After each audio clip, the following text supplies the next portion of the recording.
Bonjour et bienvenue, voici notre tour d'horizon économique, géopolitique et boursier. Nous sommes le vendredi 15 avril et pour comprendre comment la planète finance a tourné toute cette semaine, eh bien nous allons faire un petit bilan avec un CAC 40 qui s'est propulsé au-delà des 4500 points, un DAX à Francfort qui a refranchi les 10 000 pour atteindre 10 100 et l'Eurostoxx n'était pas en reste avec le débordement des 3050. Oui, on a franchi des paliers psychologiques, mais on n'a pas franchi les sommets de la mi-mars. Autrement dit, on est à nouveau dans un risque de plafonnement des indices. Mais avant de revenir sur les aspects techniques de la hausse des marchés, l'épisode du jour, je vais l'intituler « La Grande Muraille accouche d'un gravillon », tout simplement parce que les statistiques chinoises publiées ce matin, très attendues, parce qu'après les 3% qu'on avait gagnés suite à la hausse des exportations chinoises, on pouvait se dire qu'aujourd'hui, ça allait être l'apothéose.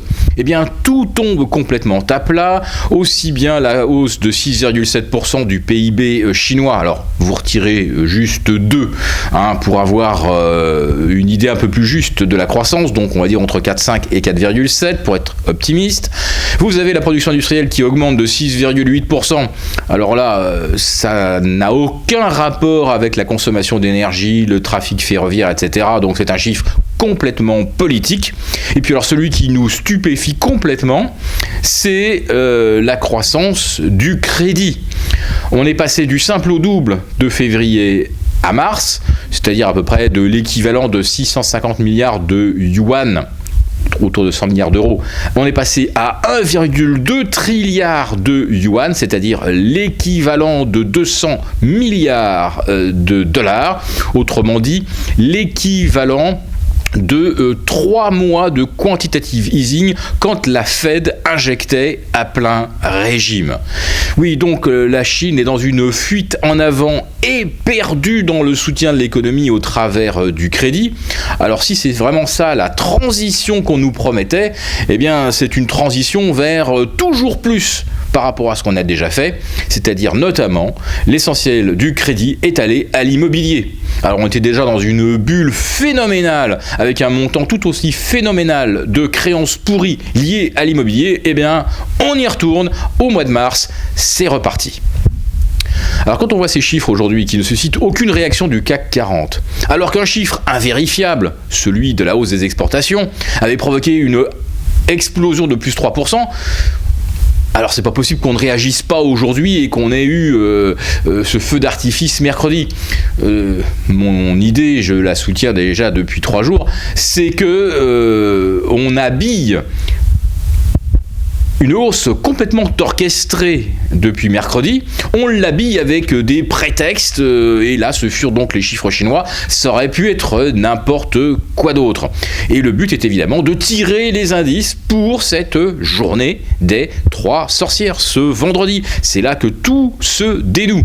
Alors évidemment, tous ceux qui avaient des puts 4005 sur le CAC 40 ou des puts 10 000 sur le DAX ou des puts 3000 sur l'Eurostoxx, ceux-là, ils sont contents, ils ont tout gagné. Puis il y avait aussi ceux qui avaient acheté de la volatilité, c'est-à-dire en fait qui s'étaient couverts contre le risque avec le discours alarmiste de Christine Lagarde et de son chef économiste. Eh bien, à peine le FMI avait-il diffusé son message d'alerte que le VIX plongeait de moins 20%. Autrement dit, tous ceux qui ont vendu de la volate, c'est-à-dire exclusivement les grands investisseurs, les grandes institutions financières, ceux-là ont fait une semaine absolument prodigieuse. Semaine qui pour l'instant est gagnante de 4,3% pour le CAC 40. Alors, ce qui est intéressant, c'est de voir avec quel volume on a gagné 4,3%. On était même à plus 4,5% hier. Donc, regardons en octobre, on gagne 4,5% en une semaine, avec plus de 25 milliards d'euros. Et puis on arrive à regagner 4,5% à partir de la mi-février. Et là, on tourne toujours autour de 25 milliards d'euros. Et là, on gagne 4,5% en 3 séances avec, en cumulé, moins de 8 milliards d'euros. C'est-à-dire le tiers du volume qu'il avait fallu pour gagner 4,5% au cours des vagues haussières précédentes. Qu'est-ce que cela signifie ? Eh bien, tout simplement qu'il n'y a personne dans le marché, ni acheteur, ni vendeur. Autrement dit, c'est une salle d'enchères totalement déserte où il y a un seul participant qui lève le doigt et c'est lui qui fait le prix.